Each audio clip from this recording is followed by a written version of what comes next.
أشهد أن لا إله إلا الله وأشهد أن محمدا رسول الله وأشهد أن عيسى عبد الله ورسوله.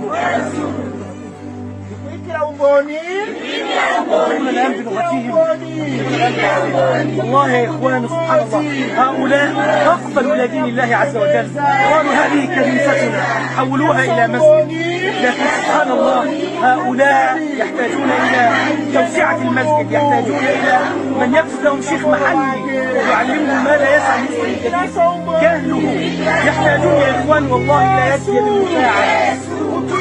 هؤلاء فقراء ربما يمر عليهم اليوم واليومين والثلاث والاسبوع احيانا والله ولا يطعمون. لماذا نفعل هذا الفساد المؤسف؟ هل من اجل ان يرانا الناس؟ لا والله.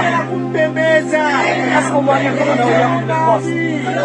ولكن نحن الانسان لا حول لنا ولا قوه الا بالله اولا ثم بأهل الخير. هؤلاء اخوانكم يحتاجون الى من يمد لهم يد العون.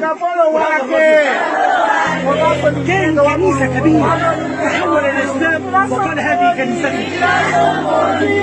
من لهذا الخير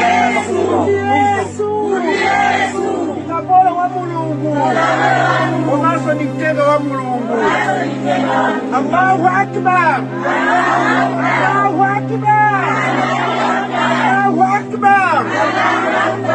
هل رأيتم مثل هذا من فضل؟ سبحان الله.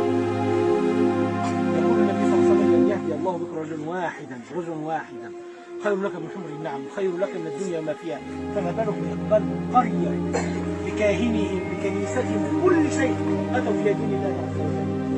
والله إنه الخير، إنه الخير لكن من يمد يد العون له الإخوان بارك الله فيكم بالثبات على دين الله عز وجل. هذا صلى الله على محمد وعلى آله وصحبه وسلم. جزاكم الله خيرا. نسأل الله تعالى أن يبارك فيكم ويحفظكم.